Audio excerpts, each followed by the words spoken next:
이슈 털어주는 남자 김종배입니다.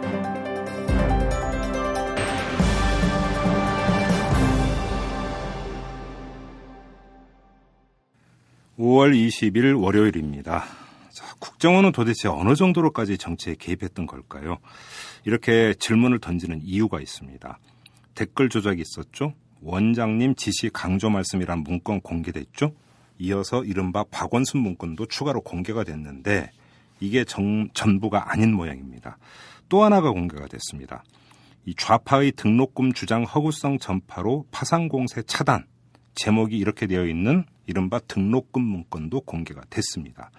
이 내용을 보면 야당과 좌파 진영에서는 당정이 협의하여 등록금 부담 완화 대책을 마련키로 했음에도 불구하고 등록금은 정부 책임이라는 구도 부각에 혈안이 돼 있다면서 야권의 등록금 공세 허구성과 함께 겉으로는 등록금 인하를 주장하면서 자기 자녀는 외국에 고액 등록금을 들여 유학 보내는 좌파 인사들의 이중처신 행태를 홍보 자료로 작성해서 심리전에 활용해야 한다. 이렇게 적혀 있습니다. 이 도무지 북한과 연결지으려야 지울 수 없는 사안에까지 국정원이 미주알 고주알 대책을 세웠던 건데요. 이게 전부가 아닌 듯합니다. 여의도에선 추가로 공개될 국정원 문건이 있다. 이런 말들이 떠돌고 있다고 합니다. 또 하나 눈여겨봐야 할 점이 있습니다. 이 등록금 문건을 작성한 국정원 직원의 직속 상관이었던 추모 국장이 현재 청와대 민정수석실에서 근무하고 있다고 합니다. 이건 또 어떻게 된 일일까요? 자, 청와대가 이 사람을 어떻게 처리할까요? 결코 놓칠 수 없는 체크 포인트입니다. 자, 광고 듣고 시작합니다. 재벌과 모피아의 함정에서 탈출하라. 종횡무진 한국경제. 재벌 개혁에 앞장서온 김상조 교수. 그가 한국경제에 던지는 8가지 질문. 우리가 몰랐던 한국경제의 진실을 파헤칩니다. 더 이상 경제 권력자들의 눈속임에 속지 마세요. 종횡무진 한국경제. 오마이뉴스가 만드는 책 오마이북.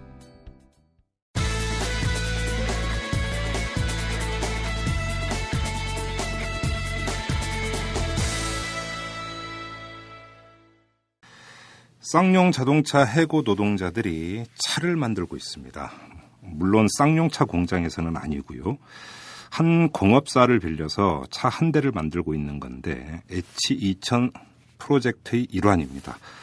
이 프로젝트는 자동차 한 대를 만드는 데 필요한 부품이 2만 개라는 점에 의거해서 시민 2만 명의 모금으로 차 한 대를 따로 만드는 것으로 이 공장으로 돌아가고자 하는 해고 노동자들의 마음이 담긴 프로젝트다. 이렇게 이해를 하시면 될 것 같은데요. 자, 오늘은 이 문제를 알아보도록 하겠습니다. 쌍용차 노조의 이창근 기획실장을 모셨습니다. 안녕하세요. 네, 안녕하세요. 제가 지금 프로젝트명을 잘못 말씀드렸죠? 네, 2만입니다. 그러니까 H2만 프로젝트입니다. 네네. 2000이 아니고 여러분 정정을 하도록 하고요. 근데 H는 어떤 뜻입니까? 여러 가지 의미가 있을 수 있다고 보여집니다. 처음에는 저희들이 마음이라는 뜻에서 하트. 그렇게 했었는데 많은 분들이 그렇게 H가 그런 의미가 있는 건 아니지 않냐. 또 모양상 사다리꼴일 수도 있고. 아, 그렇네요. 그렇죠. 여러 가지 말씀을 해주셔서 호프일 수도 있고. 호프일 수도 있고. 그렇죠. 그런 여러 가지가 포함되는 정보일 것 같습니다. 그래요. 그러니까 이제 간단히 정리를 하면 우리가 이제 저도 그건 알아요. 자동차 한 대 만드는데 한 2만 개의 부품이 들어간다. 네, 통칭 그렇게 얘기하고 있습니다. 그렇죠. 정확하게는 몇 개예요? 그거는 저도 잘 모르겠습니다. 그래요? 네. 그러니까 아무튼 일반적으로 한 2만 개의 부품이 들어가는데 2만 개의 부품을 조달해서 차 한 대를 따로 만든다. 네네. 그래서 이제 H2만 프로젝트 이렇게 되는 건데 네네. 지금 일단 조립을 시작을 하셨죠? 네, 지난 12일 날, 5월 12일 날 분해 및 조립을 했고요. 네. 지금은 5월 12일부터. 네네. 래핑 작업 정도가 남은 상태입니다. 래핑 작업이 뭐예요?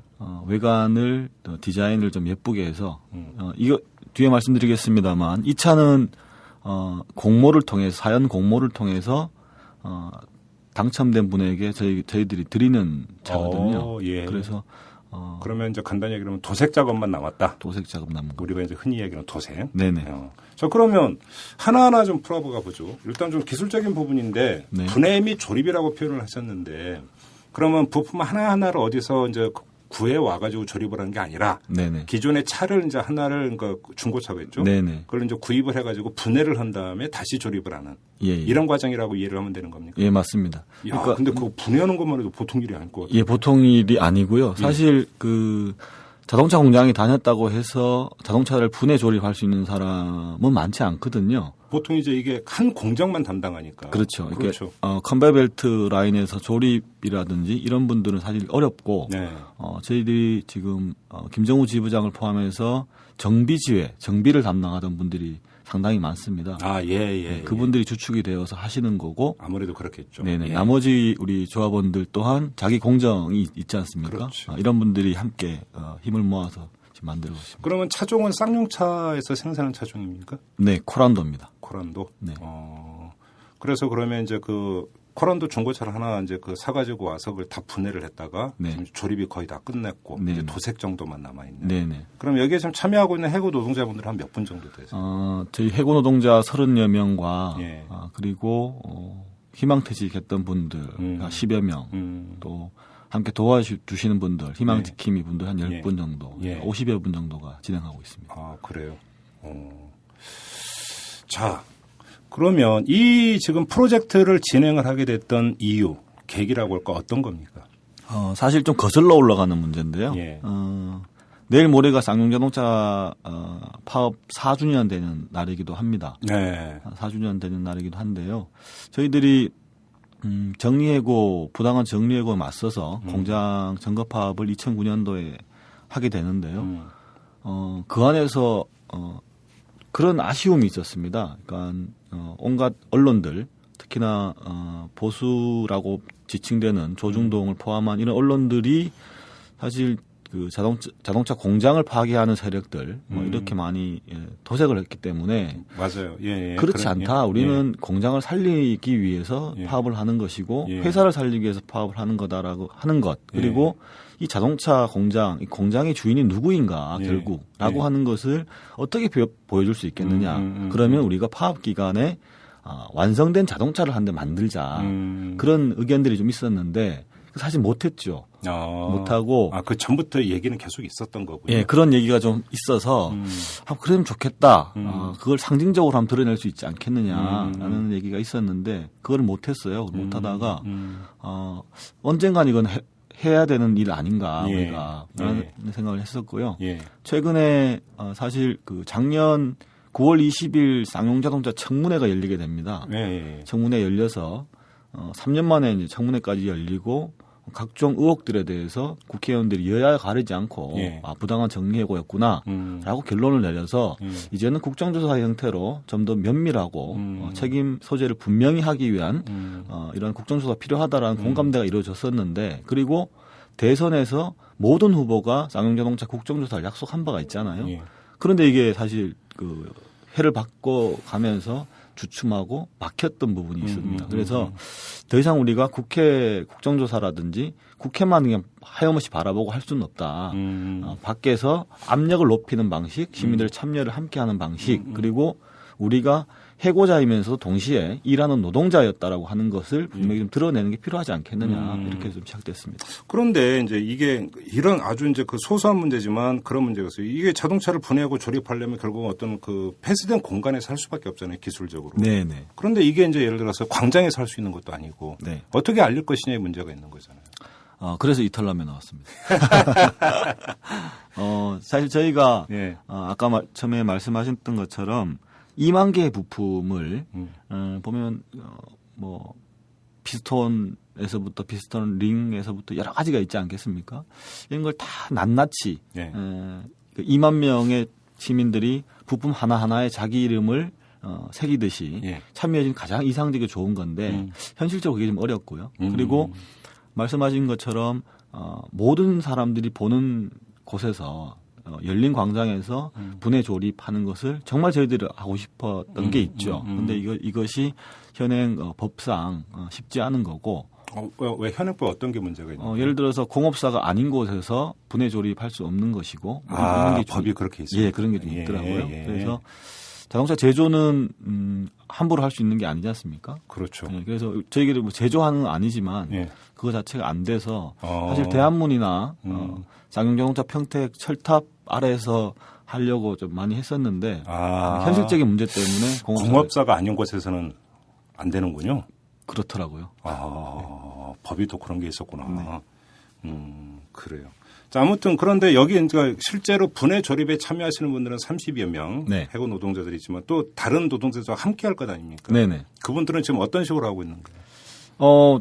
우선 뭐 가장 중요한 것은 이 부품을 모은다라고 하는 마음을 모은다고 하는 것을 많은 사람들 알려야 되는 역할이니까. 그렇죠. 일단 공장 안에 있는 우리 조합원들도 예. 동료들한테도 알리는 작업들. 사실 저희들이 이걸 시작하면서 공장 안에서 그동안 이제 어떻게 우리를 도울 수 있을까라고 고민하던 분들이 알게 모르게 많이 좀 도움을 주고 있거든요. 네. 그런 분들의 마음도 좀 많이 얻는 것 같고 그런 것 같습니다. 그러면 그 중고차 한 대를 일단 구입을 했어야 되는 거잖아요. 네네. 그 비용이 들어가고 그러는데 이건 어떻게 조달하셨어요? 저희들이 4월 달부터 이 H2만 프로젝트를 진행했기 때문에 네. 종잣돈이 있었습니다. 종잣돈이 있었고 그것을 통해서 이제 구입을 했고요. 가장 좋은 건 참 시민 한 분 한 분이 부품 하나씩을 네. 이렇게 이제 그 담당을 해서 뜻을 모아주는 게 가장 참 좋은 그림이었을 것 같은데. 아마도 예. 6월 7일 날 저희들이 이것을 모토쇼 형태로 공개를 할 텐데요. 네. 이것이 좀 좋은 선례로 남는다고 하면 예. 그런 마음은 있습니다. 우리가 정말 해보고 싶은 대로 예. 정말 부품 하나하나 예. 문제는 자동차가 조립하는 것만 있는 게 아니거든요. 예. 사실 자동차라고 하는 것은 요즘 뭐 의뢰 문제가 많이 나오는데 단가 우려치기 많이 나오는데 그렇죠. 부품사 문제도 굉장한 문제가 있단 말이죠. 그렇죠. 그렇죠. 부품사에 종사하는 그 노동자들 예. 이런 분들도 하나하나 다 마음을 예. 모을 수 있는 사실 완성차라고 하는 것은 완성차 공장만의 문제가 아니라는 사실 예. 이런 분들을 좀 분명히 하기 위해서라도 이걸 좀 더 좀 세밀하게 만들었으면 좋겠다 이런 마음이 좀 있습니다. 제가 갑자기 지금 느닷없이 그 상상이 퍼뜩 들었는데요. 네. 외국을 보면은 자동차 한정판, 네. 이른바 수제 네. 이런 자동차도 있잖아요. 있죠. 그렇죠. 한번 그런 것들을 일회성 프로젝트가 아니라 한번 길게 한번 보고 한번 추진해 보는 건 어떨까요? 그래서 사실 이 이후에 네. H2만 프로젝트 이후에 뭐를 할까라는 네. 고민들이 상당히 있어요. 예. 그래서 여러 가지 의견들을 주시는 분도 계신데 그러면 가장 적극적인 의견으로 네. 이털남 김종배 우리 사회자께서 하시는 네. 그 제안을 받도록 하겠습니다. 아, 그래요? 네. 현재로서는 가장 적극적인 의견입니까? 적극적입니다. 예. 아직 현실적으로는 좀 약간 그 문제가 좀 무리가 좀 있나요? 적극적이고 가장 대중적인 형태로 지금 말씀하셨기 때문에. 그러니까 예. 예. 여건만 된다면 그것도 괜찮을 것 같은데. 근데 이렇게 하는데도 또 법적인 문제가 걸리나요? 그것은 아마 좀 따져봐야 될 문제 같은데요. 예. 자격증 문제라든지. 제가 얼핏 뉴스를 볼 때는 자동차 등록번호라는 게 있죠. 네네. 차대번호가 있죠. 예, 이거는 그 자동차 제조사님에는 이게 안 나온다면서. 예를 들어서 아까 말씀하신 것처럼 꼭 자동차 제조 완성차 공장만이 아니라 등록된 게 있더라고요. 아, 그래요? 네네. 어떤 게 있는 거예요? 아까 말씀하신 것처럼 뭐 다품종 대량이 아니라 예. 소품종 예. 소량 예. 요런 데 같은 경우는 등록이 돼 있는 거죠. 조립. 아, 예. 그래요? 예, 그런 건 돼 있는데 아직 그까지는 뭐 저희들이 어떻게 할지는 모르겠습니다만 네. 따져볼 문제 같습니다. 자, 그러면 이게 지금 차가 완성이 되는 게 언제쯤이에요? 아마 5월 말 정도 되면 네. 아마 완성이 될 것 같고요. 예. 그래서 6월 7일 날 공개를 할 텐데 6월 7일 날. 네네. 예. 시청광장입니다. 아, 예, 예. 시청광장이고 시청광장에서 모토쇼 형태로 공개를 할 텐데요.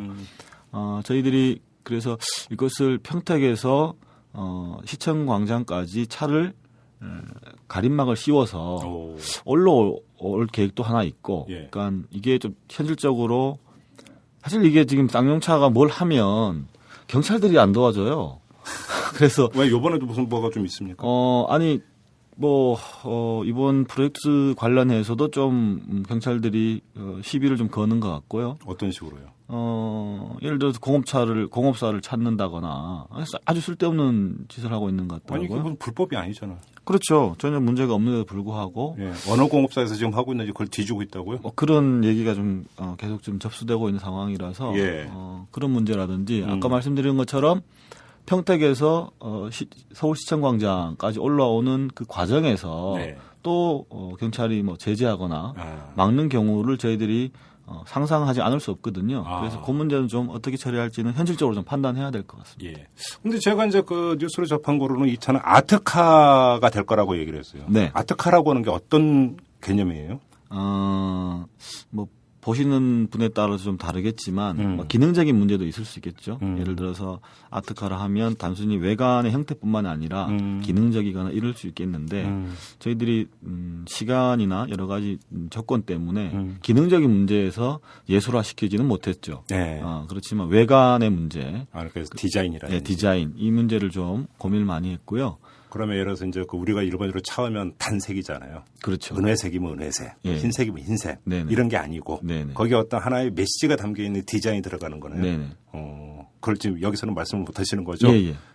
개봉 박두로만 하겠습니다. 아마 지금 오마이뉴스랑은 확정되진 않았는데요. 네. 뒤에 말씀드리겠습니다만 6월 7일 날 오후 3시부터 시청광장에서 북잔치도 합니다. 북잔치요? 네네. 그래서 북잔치부터 7시 이 행사까지 쭉 오마이뉴스가 생방송으로 예. 좀 해주면 좋겠다. 예. 이런 제안을 좀 드릴 것 같고요. 예. 그래서 오마이북에서도 참여하는 걸로 또 한겨레 출판사라든지 여러 삼창이라든지 많은 곳에서 참여하고 있어서요. 예.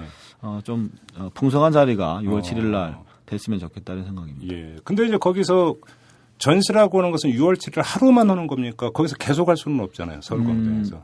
그러니까 그런 거죠. 그날 공개를 하고요. 네. 아까 말씀드린 것처럼 그 차의 주인은 예. 사연을 공모하는 사연을 내시는 분들. 어떤 사연입니까? 그거는 그 차가 필요한 분들. 차에 관한 사연이면 아무것도 상관없다. 그렇죠. 예를 예를 들어서 난 저 차가 꼭 필요한 이유. 예. 이것을 뭐 A4 한 2장 정도 예. 해서 저희들 그 메일 주소가 있습니다. 예. 좀 알려주세요. 호프 가디언스 @gmail.com인데요. 예, 호프 가디언스 예. 골뱅이 gmail.com. 네네. 예. 이쪽으로 예. 보내주시거나 예. hope.진보.net으로도 예. 문의를 좀 해주시면 그런 분들을 저희가 심사위원단을 구성해서 그분들에게 직접 그 시청 광장에서 키를 드리는 거죠. 그러면 그분이 현재 공문을 받고 계세요? 예, 받고 있습니다. 어디 많이 와요? 아니 지금 뭐 많이는 오지 않는데 몇 건 좀 올라오고 있는 것 같습니다. 그래요. 이게 많이 알려지지가 않았어요. 그래서 고민이 많습니다. 지금. 그러니까. 예, 주름이 많이 늘고 있습니다. 자, 그러면 거기서 이제 그 공모에서 당선된 사람에게 바로 거기서 전시를 하고 그날 자동차 키를 드리는 거잖아요. 네. 몰고 가는 데는 아무 문제 없습니까? 그거 몰고 가는데 문제 있으면 저희들이 아쉬운 문제가 되겠죠. 네. 이게 이제 중고차를 네. 구입을 해서 분해다가 다시 조립하는 거니까 차대 번호나 그건 그대로 유지하고요. 그 등록판도 그대로 있는 그대로 있고요. 전혀 문제가 없네요. 문제 없고 예. 오히려 내부 부식된 부품이라든지 차 성능 훨씬 더 예. 좋아지는데요. 사실 저희들이 그 차가 운행하다가 문제가 생기면 안 되지 않습니까? 그렇죠. 예, 그래서 더 심혈을 기울여서 만들었기 때문에 몇 년식입니까 그 차는? 받는 분이 또 있어서 네. 몇 년씩은 좀 얘기하지 않고요. 저도 한번 공부를 할까? 근데 너무 글을 잘 쓰셔서 그래요. 아무튼 정말로 그 해고 노동자들의 마음이 정말로 담겨 있는 차 아니겠습니까? 세계에 딱 한 대밖에 없는. 딱 한 대죠. 그렇죠. 네. 어디 가서도 찾아볼 수 없는. 네네. 그러면 그 누가 될지는 모르겠지만 네. 거기에 공모에 당선된 사람이 차 주인이 됐을 때 이 네. 차의 주인이 이 차를 어떻게 네. 사용하고 어떻게 다뤄줬으면 좋겠다라는 소망도 있으실 거 아니에요. 사실 그냥 차가 보통 그 사연이 많지 않습니까? 그렇죠. 모두가 사연이 많은데 예. 저는 사실 첫 차를 살 때 예. 사서 제일 해보고 싶었던 게 뭐냐면 예. 그 통으로 된 껌이 있지 않습니까? 예. 그것을 제 운전석 옆에 옆에 놓고 그것을 먹는 게 소박한 바람이었어요. 아니, 왜요? 굉장히 부럽더라고요. 그게? 자동차에 있는 사람들이 부럽웠어요. 그게. 아, 네. 예. 그런 것처럼 저희들이 드리는 차에 그렇게 사소한 정들을 붙이면서 오래도록 타셨으면 좋겠다. 그리고 사고 없이 그게 바람이고요. 네.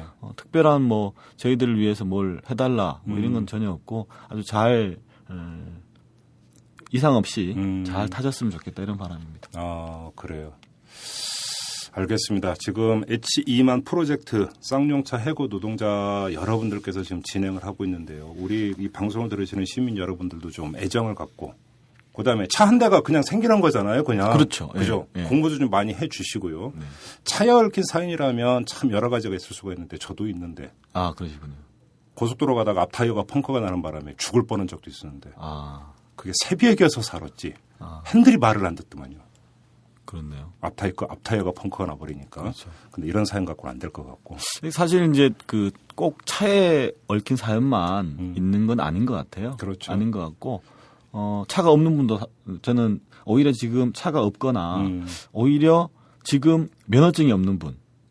내가 저 차를 내가 타고 싶어 해서 예. 지금 면허증을 따고 하는 분도 좋을 수도 있겠고요. 그렇죠. 여러 가지 분들이 있을 수 있고 그렇죠. 시골에 계신 분도 예. 가능할 수 있겠고 예. 뭐 제주도에 있는 분도 가능할 수 있겠고 예.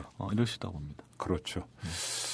자, 이제 며칠 뒤면 쌍용차 노조가 해고가 아니죠. 파업에 이제 돌입한 네. 또 기념일이 됩니다. 지금까지도 사실은 완전한 해결이 이루어지지를 않고 있습니다. 많이 지치지 않으세요? 사실 지치지 않은 사람은 없다고 보고요. 안 지친다면 그건 거짓말이겠죠. 예. 물론 이제 더 긴 사업장을 예를 들면서 저희들이 얘기는 하지만 사실 하루하루가 지치는 기간이죠. 저희뿐만 아니라 쌍용자동차에 함께 연대하고 함께하는 분들도 사실 요즘은 많이 지쳐 있는 모습을 많이 봅니다. 많이 그렇죠. 보고 이건 기간이 갖고 있는 무게라고 생각하는데요. 오히려 이런 지금 상황에서 좀 더 많은 사람들의 마음을 모아가는 이런 어떤 프로젝트 자체가 활력과 기운을 줄 수 있는 그런 계기가 됐으면 좋겠다 이런 생각을 갖고 있습니다. 솔직히 혹시 정치권에 섭섭하거나 분노는 느끼지 않으세요? 왜냐하면 아까 잠깐 말씀하셨지만 청문회 했고 많죠. 국정조사 하기로 했잖아요. 그죠? 네. 안 됐잖아요. 네. 사실 할 얘기는 많죠. 할 얘기는 그렇죠. 많고. 근데 문제는 이게 다 한다고 해서 예. 이게 수용이 되는 건가 하는 문제인데. 그렇죠. 예. 문제는 저는 이제 어디를 콕 집어서 혹은 싸잡아서 이렇게 얘기하는 거는 좀 곤란하다 보고요. 우선 책임을 져야 될 크기에 따라서 책임 크기에 따라서 저는 사실 회초리의 크기도 달라야 된다라고 보는데요. 예. 그런 의미에서 보면 전 박근혜 대통령께서 후보 당시에 그리고 후보 당시에 선대본 총괄본부장이 김무성 의원이지 않습니까? 예. 확인했죠. 국정조사 하겠다. 그리고 이한구 원내대표를 포함해서 황우여 대표 다 했던 분들이란 말이죠.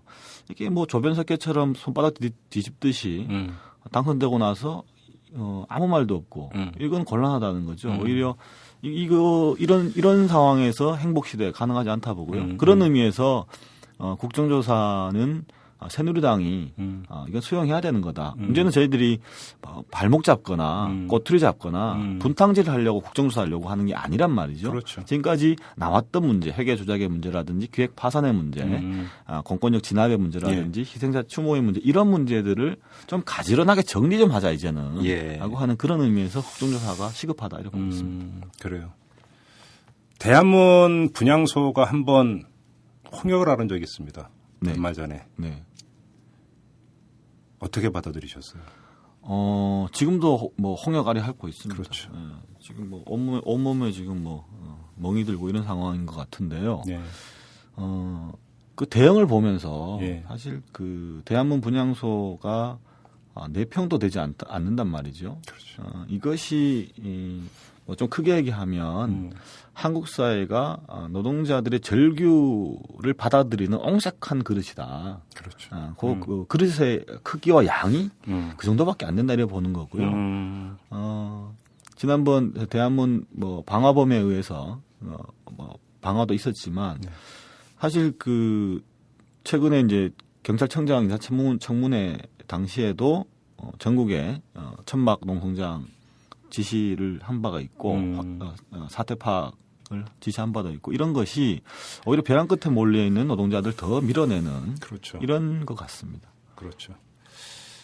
근데 분향소에 있고 그 수많은 시민들이 거기를 지나다닙니다. 그렇죠. 네네. 그리고 이제 쌍용차 문제가 오래된 문제고 결국은 정치권 같은 경우도 어쩌면 아주 단순한 것일 수도 있는데 정치권은 국민의 눈치를 보지 않습니까? 시민의 눈치를 봅니다. 네. 시민의 여론이 들고 일어나면 정치권은 신용이라도 합니다. 네. 그죠? 네. 근데 정치권이 지금 국정조사 안 하고 저렇게 하고 있는 데에는 결국은 시민의 압박이 그만큼 좀 약하다라고 하는 그런 해석도 가능한 부분 아니겠어요? 가능할 수 있다고 봐요. 예. 논리적으로 그렇죠. 예. 논리적으로 그렇고. 예. 근데 사실 정치라고 하는 게 갈등을 조정하는 역할이지 않습니까? 물론이죠. 조장하는 게 아니란 말이죠. 물론이죠. 근데 지금 하고 있는 거 보면 갈등을 조장하고 있는 거다라는 것이고 문제는 지금 정치권이 쌍용자동차 문제를 특히나 민주당 입장에서는 2013년 첫 국회에서 어떤 얘기를 했냐면 쌍용차 문제가 이것이 첫 출발이다라고 한 바가 있단 말이죠. 네. 그럼에도 불구하고 지금 어떤 얘기도 없고 더 문제는 뭐냐면 국정조사 요구를 했더니만 여야가 자기들끼리 3+3 협의체를 만들었습니다. 맞아요. 예. 만들어서 그 활동 시한은 5월 말까지 잡았단 말이죠. 예. 자, 이제 5월 말 다 됐습니다. 예. 도대체 뭘 한 건가? 그동안 뭐 했는지 전혀 기억이 안 나는데요. 없죠. 없단 말입니다. 이게 사실 저희들이 우려했던 게 이런 거거든요. 예. 3+3 협의체에 이것이 정말 그 내용 없을 거다라고 저희들이 얘기했던 것이 바로 이런 건데 시간 끌기 한 거 아니냐라는 것이고 이런 문제를 좀 이제는 정치권이 쌍용자동차 문제가 저는 시작이라고 봅니다. 노동 문제를 좀 제대로 좀 인식하고 풀어내기 위한 첫 시작이기 때문에 이 문제 그냥 뒀다가는 계속 늘어지는 거 아니겠습니까? 앞으로 5년 계속 갈 건데 이런 갈등을 조장할 것이 아니라 좀 그 조정 역할을 국회가 제대로 했으면 좋겠다 이런 생각이 있습니다. 알겠습니다. 자, 다시 H2만 프로젝트로 돌아가서 혹시 이 차 이름 한번 붙이는 건 생각 안 해보셨어요? 차 이름도 사실 저희들이 공모를 할까 예. 이런 생각이었는데요. 이름을 지어주면 좋을 것 같은데. 뭐 하나 장명해 주시면 제가 다른 거 다 잘하는데 장명을 못해요. 제가 문제가 장명이 안 돼요. 이게. 그러시군요. 근데 이게 워낙 상징성이 있고 의미가 있는 차이기 때문에 네네. 이름이 있으면 참 좋을 것 같아요. 네네. 그래서 저희들도 이것을 이제 차 이름도 지금 아직은 뭐 결정된 건 아닌데요. 네. 고민 중에 있습니다. 혹시 지금 이 방송 들으시는 우리 애청자 여러분들 좋은 차 이름 있으면 네네. 트윗이나 페이스북이나 리뷰 네. 이런 데 좀 올려주세요. 그래서 저희가 한번 좋은 거 있다. 예. 그러면 저희가 한번 예. 추려보고 또 전달도 해드릴 수가 있으니까 예. 장명을 좀 잘해야 돼. 이게 안 돼갖고. 한번 차 이름을 좀 짓는 건 상당히 좀 좋을 것 같다라는 그런 생각이 버떡 좀 들어가요. 그런 제안이나 그런 말씀해 주시면 너무 고맙고요. 예. 고맙죠. 6월 7일에 이제 광장에서 이제 그 차가 전시가 됩니다. 네. 전시가 되면은 예를 들어서 그러니까 사람들이 들어가서 우리가 이제 보통 이제 자동차 사러 가서 네. 한번 시동도 걸어보고 이러잖아요. 네. 이런 것도 다 가능한 겁니까? 일단은 거기에 참여하신 분에게는 공개를 해야죠. 예. 공개를 하고 뭐 사진을 찍는 시간이라든지 여러 가지가 있을 것 같고요. 시승까지는 모르겠습니다. 왜냐하면 차 주인 되는 분에게 키를 넘길 거니까요. 시승은 좀 네. 시승 행사 이런 거 다 한 다음에 키 넘기면 그거는 이제 당첨된 분하고 상의를 한번 해서 해야 될 것 같아요. 그래요? 네. 그러니까 공모가 좀 몇 개 들어왔다고 하는데 뭐 사연들은 어떻게 좀 절절합니까? 뭐 좀 그냥 단순히 차 필요하다라는 분도 있고. 에이씨, 너무 속 보인다. 네네. 그래서 좀 고민 중에 있습니다. 많은 사연이 좀 더 들어와야 된다고 좀 보고 있습니다. 그래요. 알겠습니다. 자, 쌍용차 해고 노동자 여러분들이 지금 차를 만들고 있습니다. 며칠 뒤면은 그 차 세상에 전 세계를 통틀어서 하나밖에 없는 차가 공개가 되는데 왜 만들고 있는지를 한번 좀 다시 생각을 해 주셨으면 좋겠어요. 우리 애청자 여러분들이. 시간 남아서 만드는 거 아니지 않습니까? 그렇죠. 그럼 취미 삼아서 만드는 것도 결코 아니거든요. 결국은 우리는 노동자라고 하는 것들을 보여주고 싶은 거고 네. 그렇죠? 또 공장으로 돌아가고 싶다라는 그 절절한 마음을 거기에 또 담고 있는 것 아니겠습니까? 네. 우리 애청자 여러분들이 바로 그래서 이 차는 정말로 마음으로 만든 차다. 장명을 여기에서부터 시작하면 괜찮을 것 같은데 네. 마음으로 만든 차다부터 해가지고 네. 그죠? 버떡 떠오르는 생각이 있나요? 여기서 또 멈추고 있어요. 아무튼 근데 좀 절절한 마음으로 지금 만들고 있는 차고 그게 조금 있으면 6월 7일이 되면 여러분들 앞에 선을 보이게 됩니다. 좀 많은 분들이 좀 가셔서 네. 좀 그러니까 차도 이렇게 한번 구경도 해주시고 한번 쓰다듬어 주시기도 하고 그다음에 또 중요한 것은 내 차가 될 수도 있습니다. 그렇습니다. 공모에 좀 많이 좀 참여를 해주시고 또 공모하는 과정에서 우리 해고 노동자 여러분들하고 같이 하는 또 마음을 나누는 이런 공모의 과정이 좀 됐으면 좋겠다 이런 생각도 좀 듭니다. 우리 그 실장님 꼭 우리 애청자 여러분들한테 하고 싶은 말씀 있으세요? 일단은 참여 방법을 네. 좀 알려드려야 될 것 같아요. 일단 저희들이 그 홈페이지가 있습니다. 네. hope.진보.net이라고요. 이쪽을 통해서 많이 좀 도움을 주시고 hope.진보.net입니다. 네, 그렇게 해주시고 예. 트위터도 호프 가디언스 이렇게 좀 희망 지킴이 이름으로 예. 나가고 있고요. 예. 또 페이스북도 있고요. 여기에서 좀 많이 해주시고 또 소셜 펀치로 저희들이 지금 모금액을 모으고 있거든요. 네. 오늘까지 2천만 원. 저희들이 2억이 목표예요. 근데 지금 10% 가고 있습니다. 아마 이 이털남이 업로드되는 순간 저는 기하급수적으로 와, 또 부담을 주세요. 또 이렇게 될 거라고 보여지고요. 예. 많이 참여해 주시고 예. 저희들은 사실 금액 문제는 상한선이나 하한선이 없습니다. 1,000원도 괜찮고요. 500원도 괜찮고요. 하니까요. 많이 참여해 주시고 사실 지금 국정조사라든지 국회에서 쌍용자동차 문제, 특히 노동 문제를 풀지 않는 것에 대해서 시민과 노동자들이 압력밥솥에 압력을 높이는 방식으로 예. 한다고 하면 충분히 국정조사 문제는 해결될 거라 보여지고요. 그 속에서 쌍용자동차 문제가 해결의 가닥을 잡아나갈 거다 이렇게 좀 보고 있습니다. 알겠습니다. 자, 우리 애청자 여러분들 많이 좀 참여를 해 주시기를 바라고요. 자, 여기서 마무리를 하도록 하겠습니다. 지금까지 쌍용차 노조의 이창근 기획실장과 함께했습니다. 고맙습니다. 고맙습니다. 숨어있는 이면의 진실을 털어드립니다. 이슈 털어주는 남자 김종배입니다.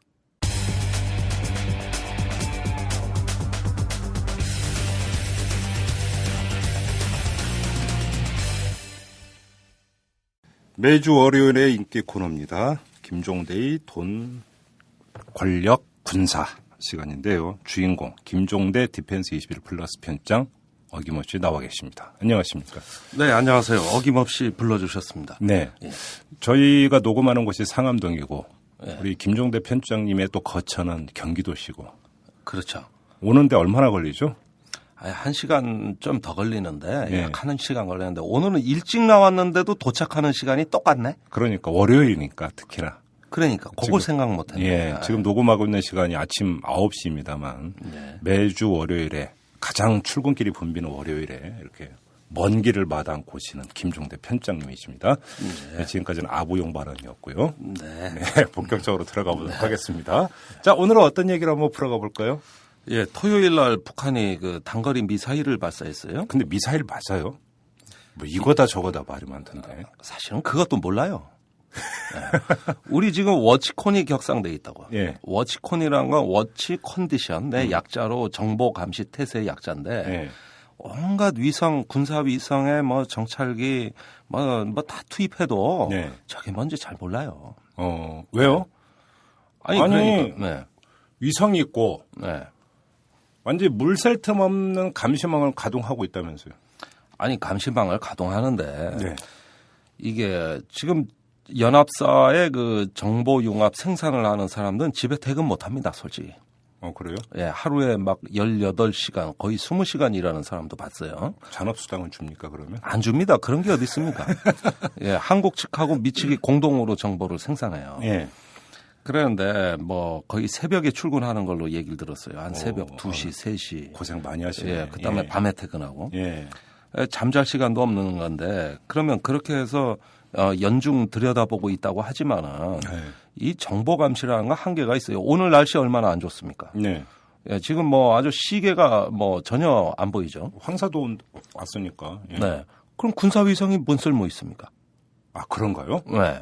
오. 이 영상 정보가 네. 제한을 받게 돼 있고요. 아, 이런- 위성의 최대 적은 황사네. 그렇죠. 어. 거기에다가 저기 날씨뿐입니까? 또 어떤 이게 불시에 어느 때 쏠지도 모르고. 그렇죠. 이러다 보면은 이 정보 감시 태세를 유지한다는 건 돈이 굉장히 많이 들어요. 아, 예, 미국이 우리한테 제공하는 영상 정보가 있어요. 가로 세로 30cm 사진이에요. 예, 이게 군사 위성, 최첨단 위성에서 찍어서 보내는 건데 예.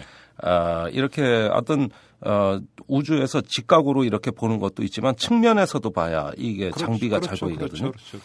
이게 장당 가격이 한 1,500만 원 정도 됩니다. 사진 한 장에? 예. 와. 그러니까 그 군사 위성 가격과 운영비를 이 산출된 정보 가격으로 환산해버린 나누는 거죠. 가만히 있어봐. 근데 가격을 이야기하는 게 우리가 돈 주고 삽니까, 그걸? 공짜로 받아요. 네, 그러니까. 예, 그게 1년에 한 30만 장 가까이 받아요. 아, 그럼 돈으로 얼마예요, 그게? 그러니까 뭐 한 3억 불? 오, 그 이상 되죠. 예. 그러니까 한미동맹을 주장하는 사람들이 주로 이 연합사 깨서는 안 되는 논리가 바로 이거라고. 그것만 놓고 보면 또 돈이 좀 되네. 예, 돈이 되죠. 예. 예. 그러니까 한미는 전 세계에서 가장 강력한 정보 융합 공조 체제를 갖추고 있는 동맹국이에요. 아, 그렇습니까? 네. 예. 그래서 이렇게 그 엄청난 그 자산을 투입하는 정보 감시라고 하다 보니까 네. 이게 또 저기 어떤 기술 만능주의에 빠져가지고 뭐든 다 되는 건 줄을 착각하는 경우가 많아요. 아, 예, 예. 그런데 이렇게 해도 안 돼요. 예. 예, 연평도 포격 사건 때 우리 K9 자주포가 응사했잖아요. 예. 그 직후에 날씨가 안 좋았다고. 예. 그래서 우리 자주포가 쏜 게 맞았는지 안 맞았는지 이틀 동안 몰랐잖아요. 아, 우리 그 자주포 탄착 지점을 확인을 못 해가지고 예. 나중에 확인해 보니 논두렁에 떨어졌대. 아, 막사에 안 떨어지고. 예. 예, 그래가지고 우린 논밭에 쏘고 예. 저쪽은 우리 군 기지하고 민간 시설에 쏘고. 역시 다시 한번 확인합니다. 인간의 기술이 아무리 발전해도 자연을 넘어설 수는 없어요. 아예 안 되는 건 안 되는 거예요. 예. 그러니까 미국의 군사력이 과장되는 게 바로 이런 점이라고. 예. 예, 무슨 어떤 첨단 군사력이 이건 만능이라고 생각하는데. 네. 아니 이라크 아프간전에 첨단 무기가 솔직히 한 일이 뭡니까? 아니 뭐 그런 것도 아프가니스탄만 보더라도 탈레반들이 산으로 뭔가 들어간 거 아닙니까? 산으로 들어갔죠. 주로 봄에는 농사지러 나오고요. 또 우우 몰려서 산으로 들어가고요. 그러니까 이게 전통적인 그 게릴라전 유격전 아닙니까? 그렇죠. 헨리 키신저가 이런 말 한 적이 있습니다. 예. 게릴라는 지지만 않으면 이긴다. 그렇죠. 네. 맞아요. 완전히 지지 않고 버티기만 해도 게릴라는 이기는 전쟁이거든요. 그러니까 우리가 흔히 하는 누가 끝까지 가나 보자 이거잖아요. 그렇죠. 예. 예. 아니 그래서 게릴라 얘기를 하려는 게 아니라 로켓 얘기를 하려다가 여기까지 온 건데 그러니까 예. 우리가 그 군사 기술 패권주의 또는 기술 어떤 맹신주의가 지금 그 럼스펠드 장관 시절에 조지 부시의 미국을 망친 거죠. 뭐 그걸로 다 되는 줄 알았는데 이제는 막 뭐 무인 타격기까지 보냈지 않습니까? 예. 그러니까 게릴라들이 더 단결되는 거예요. 바로 미군은 저렇게 피를 흘리기 싫어서 로봇을 우리한테 보낸다. 예. 저놈들은 우리하고 맞짱뜰 용기가 없는 놈이다. 이걸로 게릴라들이 단결됐다고. 아프간에서는. 예, 이게 어떤 그 문화적인 그다음에 차이도 있지만은 또 이런 어떤 그 기술 위주의 어떤 로봇, 군사 위성, 어떤 정보 자산 이런 걸로 어떤 치르는 전쟁이 허점이 많습니다. 네. 그런 만큼 이제 북한은 그 허점을 노리고 또 어떤 불시에 이렇게 미사일을 발사함으로써 어떤 한미의 정보 능력도 테스트해보고 자기들의 어떤 존재감도 계속 과시하면서 이어갈 수 있는 이런 여러 가지 그 이점을 노리고 있다고 보여집니다. 그러니까 아무튼 그러니까 지금 북한이 어제 그제 연 이틀 쏘아 올린 것 같고 뭐 여러 가지 해석이 나오고 있어요. 뭐 신형 방사포라는 얘기도 있고. 네. 뭐 그렇죠. 그러니까 정확 그 얘기를 그러니까 다시 거꾸로 해석을 하면 아직 뭔가 모른다는 얘기로 뭔지 모른다. 모른다가 정답이죠. 그렇죠. 예. 왜냐하면 북한이 최근에 KN-52라는 단거리 미사일을 KN-5-9으로 이렇게 개량한 단거리 미사일도 활발하게 개발하고 있고 그런가 하면은 방사포가 300mm급이 나왔어요. 과거에는 300mm급이 없었다고. 이게 중국에서 새로 들여온 걸 개량한 걸로 보여지는데 이게 사정거리가 계룡대까지 타격이 가능한. 우리 평택의 미군 기지 물론이고 이런 어떤 그 단거리 전력이 집중 보완됐습니다. 예, 그러다 보면은 이제는 서울 불바다가 아니라 저 평택 불바다 네. 또는 대전 불바다 네. 뭐 이런 걸 노리고 있다는 건데 네. 미군 기지가 계속 남쪽으로 이동하니까 쫓아가는 거죠. 무기 체계가. 참. 이른바 인계철선 얘기 우리가 저번에 한번 했었죠. 그러니까 미군이 인계철선이 아니라는데 북한은 인계철선으로 어떻게든 만들려고 하는 한국 안보에 기여를 하고 있어요. 북한이. 아니 인계철선이 되길 바라는 건 남북이나 마찬가지 아닙니까? 네. 그러니까 미국을 개입시키자. 예, 이런 거죠. 자, 다시 이제 본류로 돌아옵시다. 네. 미사일 얘기로 시작을 했어요. 네. 자, 그러면 지금 그 군사위성을 가동을 하고 뭐를 해도 100% 식별과 100% 파악이 어렵다라고 한다면 네. 여기서 이제 그러면 그 두 번째로 나올 수밖에 없는 이야기가 이른바 MD, 미사일 방어 체계. 이게 과연 그렇다면 얼마나 정밀하고 정확한 것인가의 문제가 또 여기서 제기되지 않을 수가 없는데. 당연하죠. 예. 자, 두 가지 문제가 있어요. 우리 정보 능력이 그렇게 어떤 완벽하지가 않다면 어떤 기술적으로 이 문제가 해결되는 것이 아니라면은 예. 두 가지의 문제가 발생합니다. 첫 번째, 정승조 합참의장이 북한을 선제 타격할 수 있다 그랬어요. 네. 물론 그건 전제가 있습니다. 북한의 핵미사일의 발사 징후가 보일 때 네. 우리가 선제 타격할 수 있다 그랬는데 문제는 저렇게 동해안에서 미사일을 발사하는 것도 뭔지 모르고 어떤 무기 체계인지가 애매하다면 선제 타격을 한다 한들 한 번의 공격으로 북한의 그 핵심 무기를 다 제압하기 어렵다는 결론이 나와죠. 예. 예. 이동식 미사일 발사대가 200기고 예. 어디에 있는지 모르고 무슨 무기 체계가 발사될지 모르는 상황에서 우리가 선제 공격해봤자 네. 남아있는 잔여 전력으로 북한이 보복할 수가 있어요. 자, 여기서 그러니까 정리를 하면 북한이 뭘 쏘아 올렸는지 모른다는 이야기는 쏘아 올린 다음도 있지만 그 전 단계, 사전 단계에서 지금 지상 관측이 이런 것도 제대로 안 됐다는 얘기로 연결이 되는 거 아닙니까? 아니 관측을 해도 예. 북한의 핵미사일은 은폐되거나 네. 이동하거나 바로 그거죠. 그러니까 예. 관측을 한다 하더라도 관측 결과가 100% 정확하다라는 게 아니라는 거잖아요. 아닌 거죠. 그러니까. 엉뚱한 데 쏠 수 있는 거죠. 예. 엉뚱한 무기체. 예, 또 예. 북한은 이렇게 자기들을 타격할 걸 잘 알고 있기 때문에 그 알루미늄으로 만든 모의 미사일 발사대도 있다고. 아, 그래요? 가짜 미사일 발사대. 예. 요거를 그 전시해서 그리로 관심을 집중시키고 다른 데서 쏜다고. 아, 그 알루미늄으로 만들었어요? 알루미늄으로. 왜냐하면은 저 레이더의 발사가 잘 반사되도록. 아. 예, 이래가지고. 예. 그다음에 저기 진짜 저 군사 작전 명령선 요즘 자전거 타고 다니는 전령이에요. 아, 무슨 삼국시대 전쟁하는 것도 아니고. 아니 뭐 임진왜란 하는 것 같다니까. 아니 무슨 말 타고 지금 파발 띄우는 겁니까 지금? 그러니까 감청될까봐. 이 우리의 정보 능력을 의식하고 있어요. 아, 그래요? 네. 오. 그래서 최근엔 자전거로 타고 다니면서 작전 명령서를 전달한다고. 오토바이도 있는데. 그게 조금 또 기름값이 든다고. 아, 예. 아니 먼 데는 그렇게 하겠죠. 예. 하긴 인류가 만든 가장 최고의 발명품을 자전거라고 주장하는 사람들도 있어요. 아 그런 사람도 있습니까? 아, 왜냐하면 기본적으로 거기에는 기름에는 아무것도 안 들어요. 자연력, 아. 인력을 이용해서 이제 가는 거 아닙니까? 그렇죠. 그러면서 또 한편으로는 사람의 어떤 신체 능력을 키워주고. 그러니까 최고의 발명품이라고 주장하는 사람들이 있어요. 아 그렇습니까? 예. 근데 그거를 전달하는 병사는 아주 신날 거야. 왜요? 북한 포병은 여군이 많다고. 또 딴 데로 또 빠지네. 또. 주로 여군들이 포병에 배치돼 있다. 아, 근데 그것도 좀 포병은 되게 힘든 보직 아니에요? 되게 힘들죠. 근데 왜 그렇게 여군을 많이 배치를 했대요? 나도 모르겠어요. 그런데 예. 이 성분이 좋고 출신 성분이 예. 내다가 우수한 여군들을 포병에 많이 배치해야 돼. 김정은도 뭐 포병 출신이라고 북한에서 그렇게 주장을 했었죠. 그래서 거기 가니 그렇죠. 예. 김일성 종합대학 군사학부에서 포병술을 연구한 거 아닙니까? 김정은이. 예. 그래서 GPS 그 전자전과 포병술의 대가라고 돼 있어요. 아, 그래요? 그래서 포병부대를 자주 가. 아. 그럼 여군들이 둘러싸. 그래서 됐고 다시 돌아와 빨리. 예. 아 그렇죠. 뭔 얘기하다 이 얘기했더라? 아, MD. 아니, 그러니까 두 가지 문제가 있는데 예. 선제 공격의 어려움과 두 번째는 선제 공격이 아니라면 다른 방법이 뭐냐 이게요. 예. 미사일을 제압하는 방법은 발사 이전에 타격해서 제압하는 방법, 즉 선제 공격도 있지만 네. 발사한 이후에 공중에서 인터셉트, 즉 요격해버리는 그게 MD잖아요. MD. 그렇죠. 미사일 방어. 예. 이게 있는 거죠. 예. 이런 크게 보면 두 가지 방법이 있는 거예요. 네. 그런데 이런 어떤 두 가지 방법을 구사하는 전제는 바로 정찰, 감시, 정보 능력이라 이겁니다. 그렇죠. 근데 이런 어떤 두 가지 방법을 우리가 첫 번째 건 뭐 정밀 억제 타격이라고도 하고 두 번째 걸 미사일 방어라고 하는데 과연 되냐고? 그런데 특히 미국이 공들이는 건 뭡니까? 우리 한국군의 선제 타격 미국이 반대해요. 네, 그거는 미국은 용납 안 해요.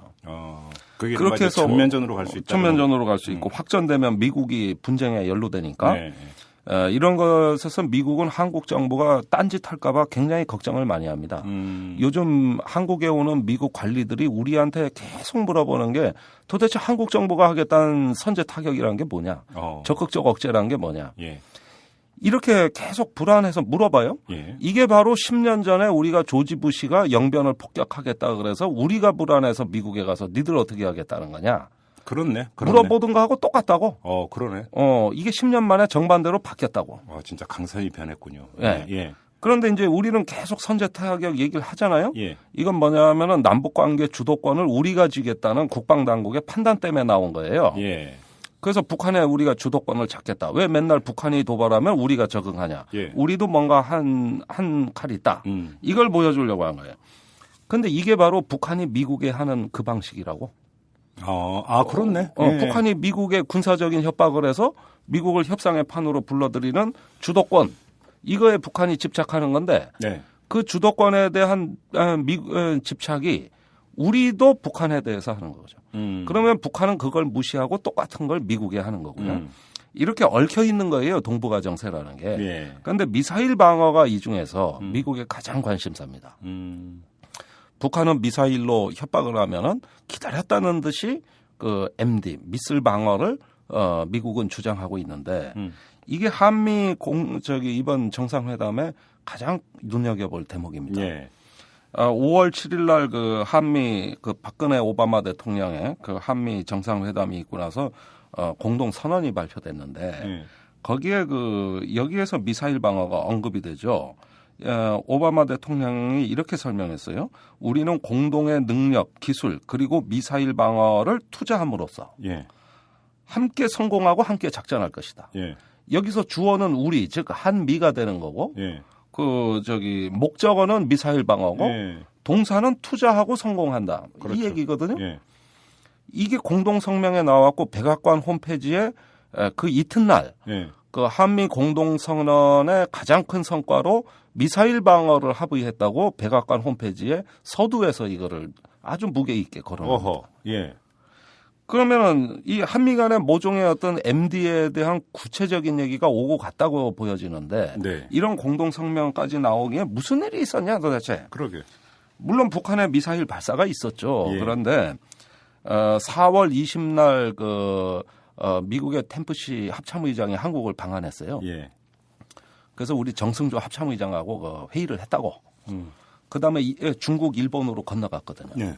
그리고 미국에 도착한 때가 4월 아마 29일로 기억하는데 여기에 이제 미 육군지하고의 인터뷰에서 한미일 그 3국 미사일 방어에 대한 강력한 어떤 필요.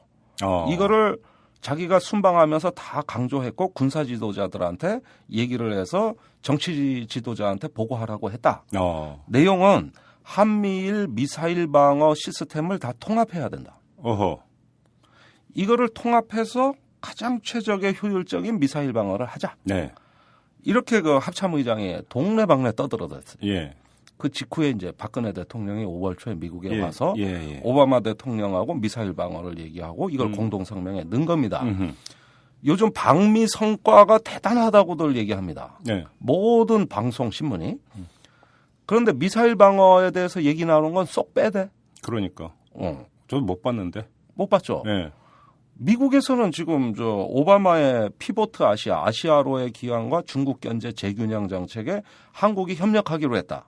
미사일 방어 문제를 합의했다. 이게 지금 미국에서 나오는 전문가 언론들의 일관된 해석 논평들인데 네.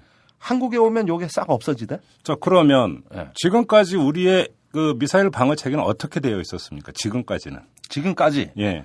이 미사일 방어에 대해서 김대중, 노무현은 이제 과거의 정권들은 그 전략적 모호성이라 그래가지고 맞아요. 예. 예, 그 미국 MD에는 완곡한 거부 의사를 보였어요. 맞아요. 예. 그리고 이명박 정부 들어와서는 미국 MD하고는 완전히 선을 그어버렸습니다. 우리가 무슨 미국의 미사일을 방어하냐. 우리는 저 한국형 미사일 방어 체계만 갖추면 된다. 예. 이라는 어떤 그 새로운 논리가 나왔어요. 예. 뭐 한국형 미사일 방어가 따로 있고 미국 미사일 방어가 따로 있고 이건 사실 아니에요. 그래도 듣게 들으면 되게 자주적으로 들리는데요. 되게 자주적으로 들리지. 예. 사실은 엉터리인데 예. 천영호 외교안보 수석이라는 분이 이런 얘기를 했는데 그분이 해군 장교 출신이거든. 아, 예, 예. 근데 안보에 관해서 얘기하는 거 보면은 솔직히 쥐뿔도 몰라. 근데 지금까지 한 얘기는 그 사람 얘기는 내가 반박할 게 너무 많아가지고. 예. 근데 이런 식으로 얘기하다 그거는 또 슬며시 한 발 걸쳐놓은 거예요. 근데 박근혜 대통령이 미국 갔다 오고 나가지고 이게 마치 같이 가는 걸로 돼버렸어요. 그러니까 미국 MD에 사실상 편입되는 걸로. 편입되는 걸로. 예. 이런 적이 없거든. 지금까지. 그러니까 지금 김대중, 노무현, 이명박 정권까지 새 정권까지 놓고 보면 적극적으로 미국의 미사일 방어 체계, MD 체계에 우리가 편입되는 것은 아니었다라는 건데. 일단 하여간 레토릭상으로는 네. 그죠. 네. 근데 이번에 한미 정상회담 공동 선언을 보면은 아예 주어가 우리다. 우리가 돼 있고. 그렇죠. 네. 이런 거 상당히 이거 중대한 변화네, 그거는. 중대한 변화인데 이런 건 언론에서 안 쓰지. 그래요. 미국에선 이게 제일 중요한 성과라는데. 예. 예. 자, 그러니까 방미 성과라는 게 이번에 웃기는 거예요, 사실. 저희가 한번 짚었는데 방미 성과, 그건 성과가 아니죠. 예. 이거는 미국에서 그 활동하고 있는 분하고 저희가 이제 그 인터뷰를 했는데 윤창중 사태가 터져갖고 일본 우파이들이 이제 이 교민이나 이런 데서 이제 그 위안부 문제를 이제 계속 제기를 했고 미 의회에서 결의안까지 끌어냈는데 일본 우파이들이 이제 계속했던 논리는 뭐냐면 한국은 성의식과 성문화가 되게 잘못되어 있는 나라다. 이렇게 이제 계속하면서 그러니까 위안부 같은 경우는 우리가 강제로 끌고 간 게 아니라 돈 벌려고 자발적으로 온 거다 이런 논리를 펴왔다라는 거예요. 근데 이제 윤창중 사태가 미국에서 터진 거 아니야. 그러면서 그 일본 우파이들이 거봐라. 다른 사람도 이거 청와대 대변인도 저 모양인데 한국의 성문화가 어떤지 이제 알겠냐 뭐 이런 식으로 논리를 편다라는 거예요. 제가 그 얘기 듣고 참 복장이 터져가지고 그잖아요. 그러네. 예. 만약에 북한이 이런 짓 했다 그러면 우리는 지금 아마 발칵 뒤집혀서 이제 곧 북한 권력층 이제 붕괴된다 그래서. 입에 담기도 싫은데 아무튼. 자, 그러면 요번 그 한미 정상회담으로 한미일 삼각의 MD 체계가 통합이 된다. 그건 어떤 그림입니까, 그러면? 자, 물론 우리로서는 참 아무리 박근혜 정부라고 하더라도 받아들이기에는 너무 과도한 정치적 부담이 따르는 그 지나친 담론이라고 생각을 하는데 사실 MD 문제가 나오면 왜 한미일 삼각공조가 추진될 수밖에 없느냐. 이 메커니즘을 이해하는 게 대단히 중요합니다. 사실 그 미사일 방어라는 건 말이죠. 이게 어떤 그 우선은 미국의 그 정찰 감시 정보 조기 경보 시스템이죠. 여기에 통합되는 걸 전제로 하고 있는데 그렇겠죠. 미국은 이것을 주일미군 시스템과 주한미군 시스템으로 나눌 수가 없어요. 미사일 방어라는 건 이건 통합적으로 감시하고 어느 그 미사일을 요격하는 지역의 사령관이 한 명이어야지. 주일미군 사령관, 주한미군 사령관이 있을 때 북한이 쏜 미사일이 아주 애매할 경우에 중거리 미사일. 그러면 패트리어트를 쏠까요 말까요라고 하는 것들은 한 사람이 결정을 해야 돼요. 한 사람이 결정해야 되는데. 그렇죠. 예, 그러니까 한반도 영공까지는 주한미군 사령관이 요격하고, 그걸 벗어나면 주일미군 사령관이 요격하고, 이렇게 지휘 체계가 너절너절하게 찢어져 있으면 이 MD가 안 된다고 보는 거죠. 그렇죠. 그건 논리상으로는 그 말이 맞죠. 그러니까 이 시스템만큼은 통합해서 한미일이 공동으로 해야 되는데 그 단일한 그러니까 이게 병립된 게 아니라 단일한 어떤 공동 작전 체계를 같이 해야 된다. 여기서 한미일 삼국 공조가 촉진된다고 보는 거죠.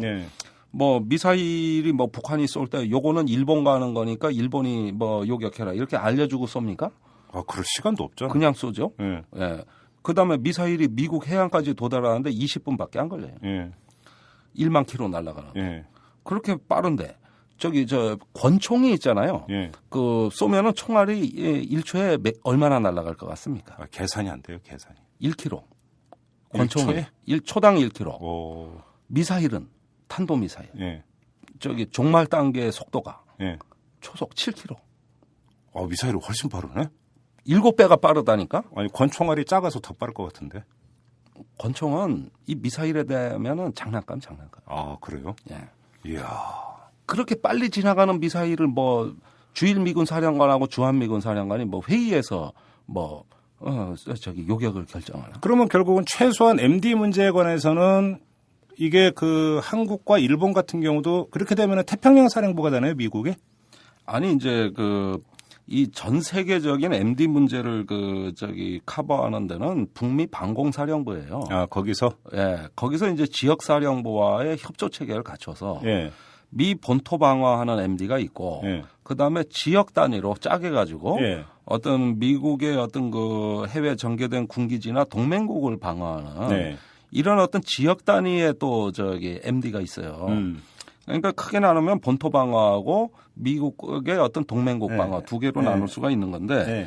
문제는 여기에서 동북아를 하나의 어떤 시더 즉 전구라고 군사 용어로 오늘 어려운 말 자꾸 하네. 예. 그 시더라는 거 이게 그냥 뭐 연극에서 무대와 같은 단어인데 이걸 하나의 전구라고 하는 거예요. 이 전구 작전이라 그래. 이것을 캠페인을 한다 그래. 캠페인. 예, 군사 용어가 재밌죠. 예. 그 무슨 캠페인이야 그게? 아 그런가? 아니 그러니까 이게 군사 용어라고. 캠페인은 아들 딸 구별 말고 둘만 낳아 잘 기르자 이런 게 캠페인 아닌가? 아 그런데 이렇게 어떤 그 전력을 투사해서 네. 어떤 전력을 투입하든가 이동시킨다든가 이 투사라는 건 프로젝션이라고 하는 건데 오늘 어려운 말 자꾸 쓰네. 해가지고 작전을 하는 걸 전역의 캠페인을 한다 그래요. 아무튼 아니 그러니까 이건 어려운 말이니까 기억하실 필요 없어요. 네. 기억도 안 돼요. 예. 그러니까 이렇게 하는데 이걸 동북아 단위로 봐야 된다고. 그다음에 이렇게 동북아의 미사일 시스템을 갖춰 놓으면 이것은 사실은 북한의 미사일 위협에 대응하기 위한 거지만 애시당초 이 기본 설계도는 중국과 러시아가 타겟이라고. 바로 그게 문제잖아요. 우리가 김대중 노무현 정권 때 아까 이제 전략적 모호성이라고 얘기를 했는데 그게 바로 중국 때문 아니었어요? 중국과의 관계 때문에? 그잖아요. 그러니까 이 우리가 MD에 들어가지 못하는 이유가 크게 세 가지였어요. 네.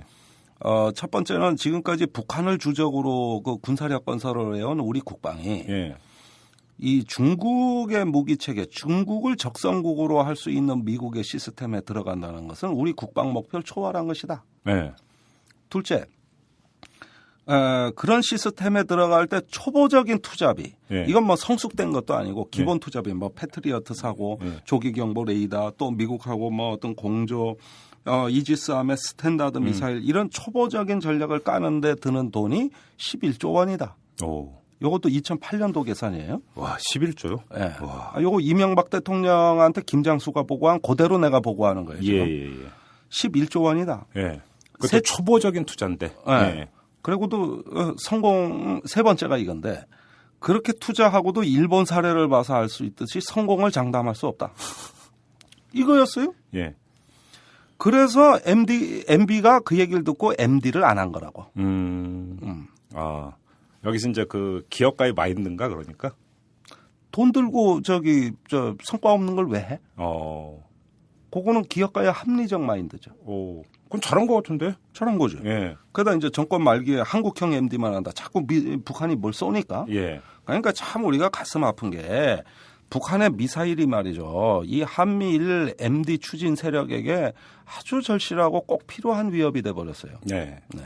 이 위협을 북한은 너무나 필요로 하고, 미국은 너무나 필요로 하고 있다는 게 문제예요. 자, 그러면 다시 돌아가서 한미 정상회담에서 우리는이라는 주어에서 MD를 이야기를 하면서 투자 개념이 나왔어요. 투자라고 하는 단어가. 네. 그러면 한미일 단일한 MD 체계에 만약에 우리가 편입이 된다고 가정을 하면 우리는 어떤 투자를 해야 되는 겁니까?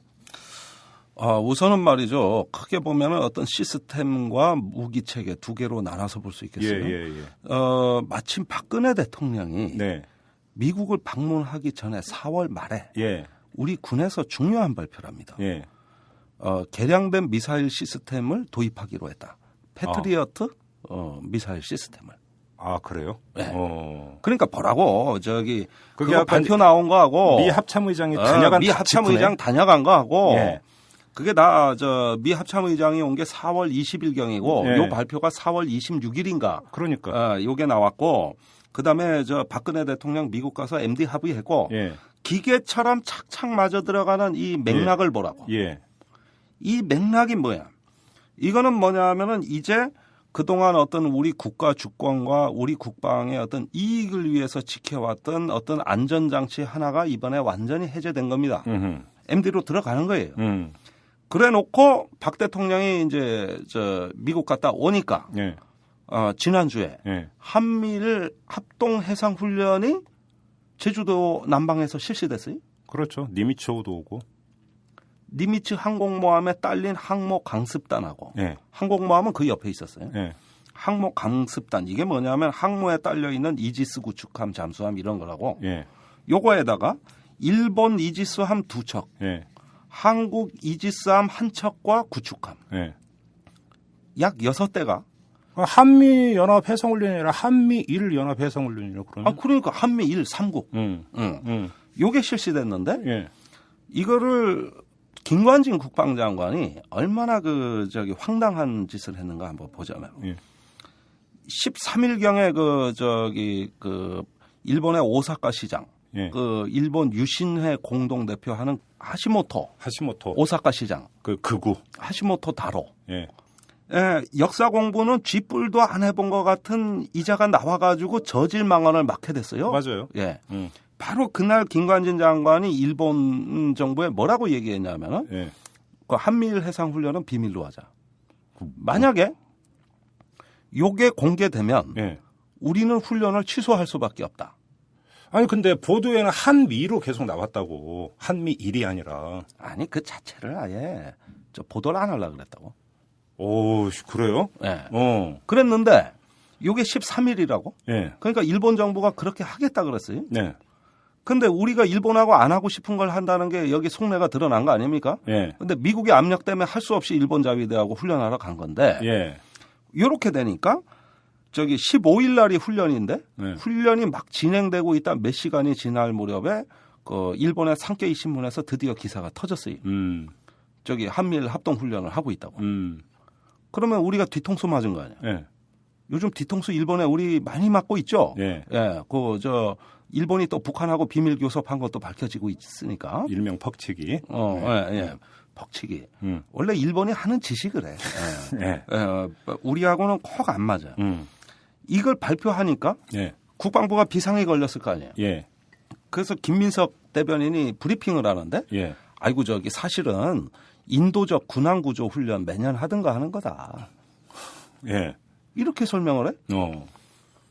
무슨 군항구조 훈련에 항공모함이 오고 이지스함이 오고 구축함이 와?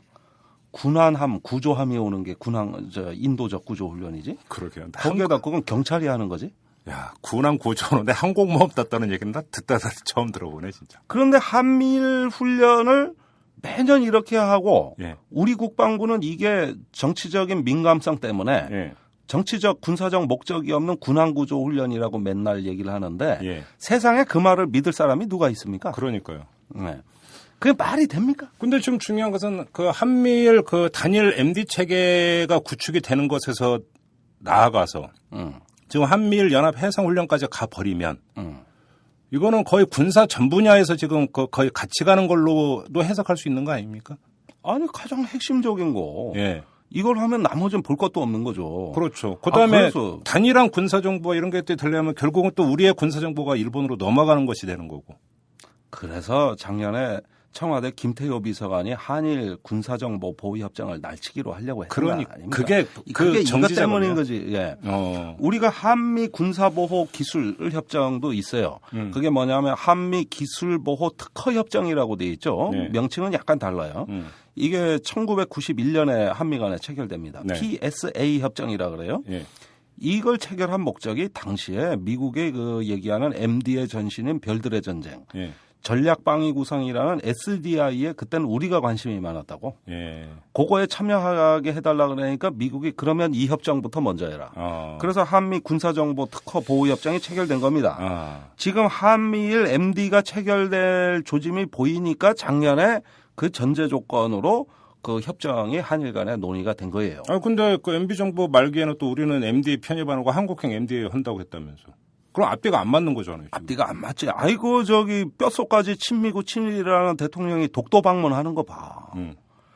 그건 국내 정치 때문에 그런 거지. 그러니까 그냥 그렇게 정리하면 다 끝나는 겁니까? 한일 정보보호 협정으로 그때 그 일본에 대한 반감이 여론이 확산이 되니까 네. 6월 달에 김태효 비서관이 그걸로 경질이 됐고 예. 7월에 예. MB가 전격적으로 독도를 방문한 거 아닙니까? 예. 그러면서 일본 천황 보고 뭐 사과해라. 안 그러면 한국 방문 못 한다. 문제 커졌죠, 이것도 저질 발언이에요, 사실. 예. 네. 그러니까 천황이 내가 사과할게 이랬거든. 예. 일본 천황 점잖은 사람인데 보니까. 예. 그러니까 MB가 냉탕 온탕을 이렇게 왔다 갔다 했다고. 언제는 일본하고 밀약을 맺으려고 했다가. 예. 언제는 또 그거 갖고 안 되니까 독도를 갔다가. 자, 여기서 정리를 한번 해봅시다. 지금 한미일 그 단일 MD 체계가 구축이 된다고 한다면 두 가지 상당히 심각한 문제가 발생을 합니다. 뭐냐면 우리의 군사 주권이라고 하는 것들이 일본과 뗄래야 뗄 수 없는 관계에 빠져들어갈 수밖에 없다는 문제 하나.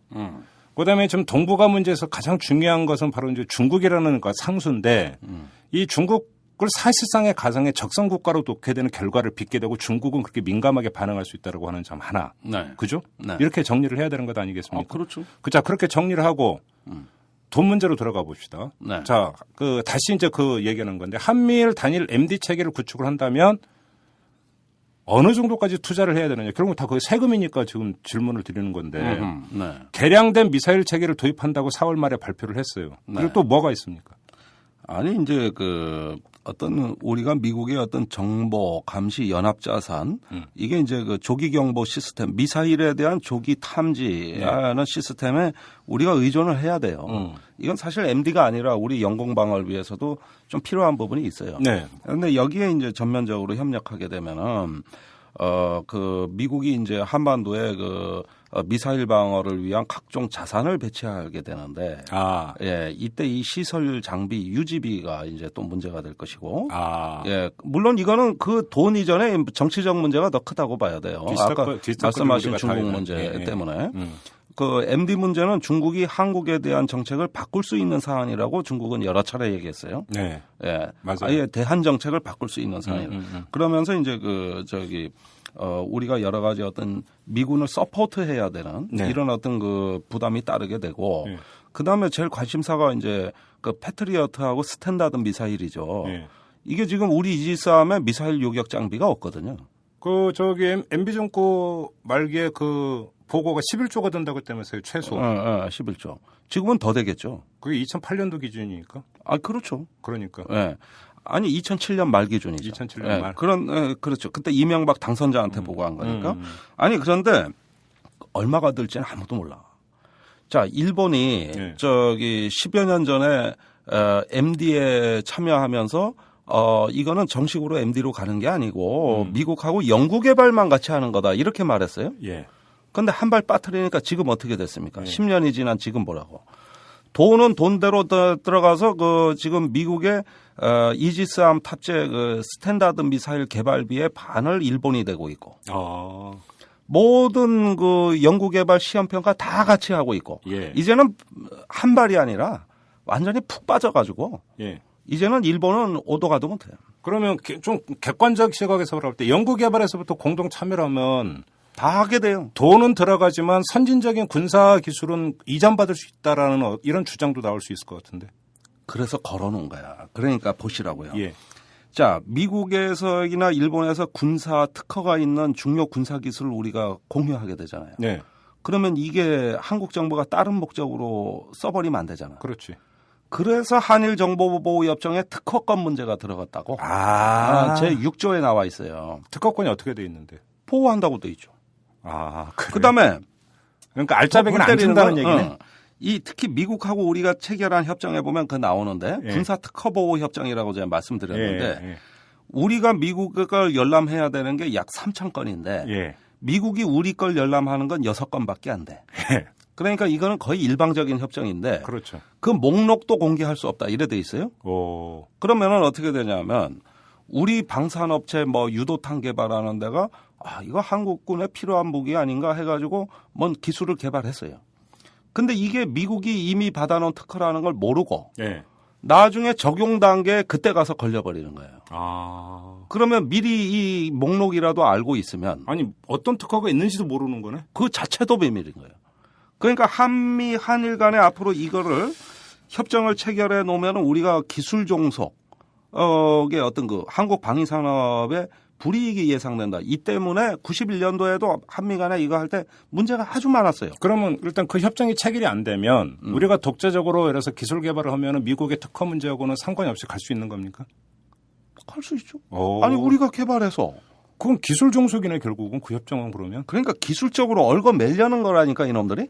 그러니까 결국은 그러면 고급의 어떤 군사 기술을 이전받는 게 아니라 돈은 돈대로 다 되고 실속은 하나도 못 챙기는 거네. 우리가 절대적으로 불리하죠. 네. 그런데 우리가 그렇게 해서 안 해주니까 네. 일본이 미국하고 해가지고 이게 SM2, 3 여러 가지 버전 지금 미사일 발사 시험을 하는데 우리 한국군이 보고 싶잖아. 네. 저거 좀 우리도 가서 구경 좀 해봤으면 좋겠는데 해가지고 일본 정부에 여러 차례 요청했다고. 우리도 좀 참관하게 해주라. 일본이 너 니들은 돈 안 냈고 믿을 수 없는 나라니까 너. 그러면서 한반도에서 훈련하겠다고 다 기어오대. 그러니까 이 모욕과 수모를 감수하면서 예. 우리 국방부가 언론에 이게 보도될까 봐 전전긍긍하고 있다 이겁니다. 게다가 일본이 그걸 언론에 싹 뿌리면은 그때서야 뒤늦은 해명. 자, 정리를 합시다. 지금 한미 정상회담에서 상당히 중대한 문제가 지금 합의가 됐다라는 건데 언론은 보도를 안 하고 있어요. 제대로. 그렇다고 칩시다. 근데 국회는 뭐 하고 있습니까? 그러면 야당은. 국회요? 예. 그걸 왜 저한테 물으십니까? 아니 국회가 뭐 이런 거 하는 데입니까? 솔직히? 아니 국방위원회 이걸 지금 캐야 되는 거 아닙니까? 도대체. 내가 가서 안 알려줬거든. 그럼 모르는 거예요? 국회의원들이? 외통위에 가서 떠들었는데 예. 인사말하고 다 나가고 사회 보는 의원 한 명 남대? 그래요? 예. 보좌관하고 다른 사람들. 이거 뭐 관련 세미나가 있었나 보죠? 세미나도 있고 있는데 다 나가버렸어요, 국회의원들이? 아니 대부분 인사말 하면 나가요. 그러니까 이게 지금 뭐가 어떻게 되고 있는지도 모르는 거잖아, 국회의원들은. 이걸 추적해야 된다니까? 야, 답답하네 진짜. 아니 자꾸 답답해 하실 거 없어요. 이거 어제 오늘 얘기 안 해요. 그리고 아니 국회에 바랄 걸 바라셔야지. 아니 그러니까 이게 무슨 뭐 은밀한 것도 아니고 공동 선언문 내용이잖아 지금. 공동 선언 내용이죠. 아니 그건 다 떠 있는 거잖아요. 그러면 그거 떠 있는 거죠. 무슨 비밀 문건도 아니잖아. 아니 그러면 그거면 이거 왜 이거 뭐야 MD에 들어가는 거야? 당연히 그러면 국회에서 추궁하고 어떻게 된 건지 조사를 해야지. 국회의원들이 특히 야당 의원들 뭐 하고 있는 거예요, 도대체? 바랄 걸 바라야지. 지금 다 윤창중에 시선이 집중돼 있는데. 그러니까 어떻게 보면 한미일 냉전 세력 입장에서는 윤창중 사건이 고마운 측면도 있어요. 거꾸로? 네. 방미 성과를 묻히게 만든 게 아니라. 그렇죠. 방미의 아주 심각한 문제를 덮어버린 게 윤창중 사건이다. 윤창중 사건이다. 끝으로 우리 청취자들을 위해서 우리 청취자들의 지식과 교양을 위해서 요 미사일 방어가 외형털인가 얘기는 조금 마무리 져야 되지 않을까? 그렇게요. 좋아요. 이게 1983년에 나왔어요. 전략방위 구성이라고 레이건 대통령 때 나온 건데 왜 이게 시작되는가? 원래 미소 간에는 당시 전략무기 감축 협정이 진행되면서 1972년에 ABM 조약이라고 안티 밸러스틱 미슬 트리티. 그러니까 요격 미사일은 미소가 서로 못 갖는다. 왜 이걸 가져버리면 그러면 공격 미사일을 더 많이 갖게 돼 있고. 그렇죠. 군비 경쟁이 초래되니까 그렇죠. 갖지 말자. 이렇게 되는데 이 조약이 1983년에 레이건에 의해 깨진다고. 그러면서 전략방위 구상 즉 미사일 방어가 추진이 되는 건데. 원래 최초는 스타워즈 아니었어요? 스타워즈 그게 SDI 별들의 전쟁이라는 거였죠. 그랬는데 이게 1983년에 국가안보회의에서 합의된 배경이 재밌어요. 루 캐넌이라는 학자가 이걸 연구했는데 당시에 미사일 방어를 원래 하려고 했던 게 아니고 신형 대륙간 탄도미사일을 굉장히 군에서 사고 싶어 했다고. 그런데 이게 실효성 논란이 있다 보니까 레이건 대통령의 안보 부보좌관 맥팔레인이라는 자가 해군 참모총장 와킨스 제독을 만나가지고 야 우리 이거 대륙간 ICBM 탄도탄을 더 많이 가져야 되는데 그러려면은 미사일을 요격하는 미사일 방어망을 구축해서 우리 대륙간 탄도 미사일이 생존성을 높여야. 그래서 전시에도 살아남을 수 있다고 얘기를 해야 대통령이 이걸 사는 걸 승인해 줄 것 같다. 그래서 이 ICBM을 더 많이 사기 위한 술책으로 이 전략방위 구상을 내놓은 거라고. 그런데 레이건 대통령이 국가안보회의를 열었는데 당시 국방장관 와인버거가 맥팔레인이 얘기하는 미사일 방어 구상은 황당하다. 너무 판타스틱하다. 믿을 수 없다. 반대하거든? 그러니까 레이건이 그럼 각군 총장들은 어떻게 생각하시냐는데 그 사이에 와킨스 제독이 각군 총장을 다 설득해 놨다고. 이걸 하자고 해야 ICBM을 우리가 더 많이 보유할 수 있다. 이래가지고 원래 미사일 방어로 추진한 게 아니라 더 많은 다른 공격 미사일을 사기 위해서 이걸 끄집어들인 거라고. 핑계거리가 불과했던 거네, 간단히 얘기를 하면. 그렇죠. 그래가지고 전략방위 구상이 발표되는데 당시에는 군사 전문가들도 다 놀랬죠. 야, 세상에 저런 게 가능하냐. 자, 그 뒤로 30년 지났어요. 지금까지 성공했습니까? 그러니까 실패율이 그렇게 높다면서요, 거의. 아니 만약에 초속 7km로 날아오는 걸 소속 7km로 쫓아가서 맞히겠다면 이렇게 한번 보자고. 우리가 야구 외야수 있다고. 이 야구 외야수를 로봇으로 한번 그럼 만들어보라고.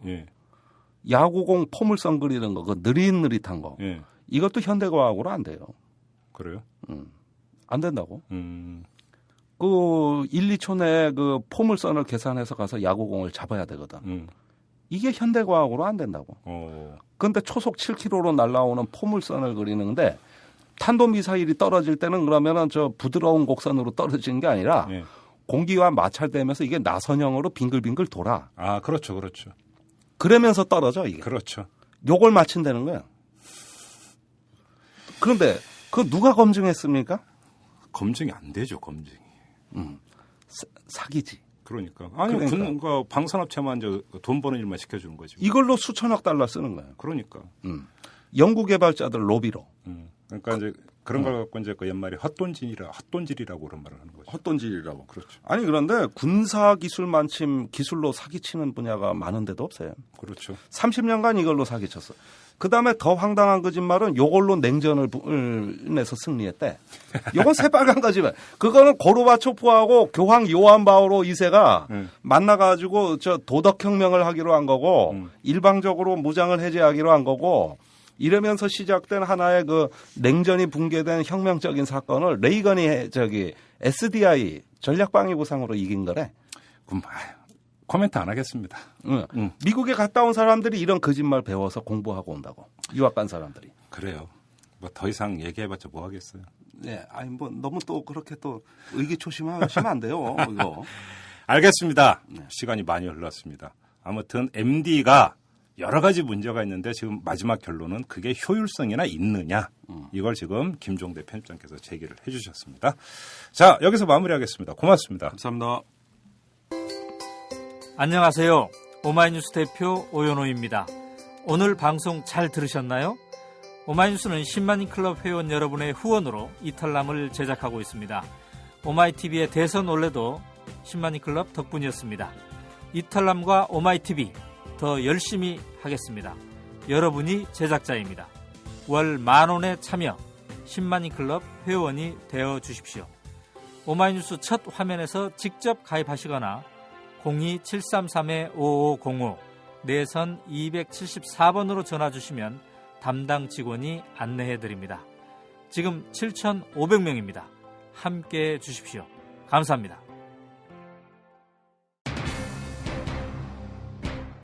청와대 쪽에서 그랬죠. 윤창중 사태 때문에 방미 성과가 묻히고 있다. 이렇게 불평 늘어놓았는데 오늘 김종대 편집장하고 이야기를 하다 보니까 다시 한번 들춰봐야 될 것 같습니다. 근데 그게 방미 성과가 아니라 방미의 문제점을 들춰봐야 한다. 이런 잠정 결론에 도달을 하게 됩니다. 자, 이 문제 우리가 놓쳐서 안 될 것 같고요. 그리고 앞서서 쌍용차 해고 노동자들이 만들고 있는 차 이야기 전해드리지 않았습니까? 참으로 풀리지 않고 있는 쌍용차. 하지만 결코 관심의 끈을 놓을 수 없는 그런 문제가 되겠습니다. 여러분들 많은 관심 보여주시기 바랍니다. 자, 이만 마치겠습니다. 지금까지 이탈남 김종배였습니다.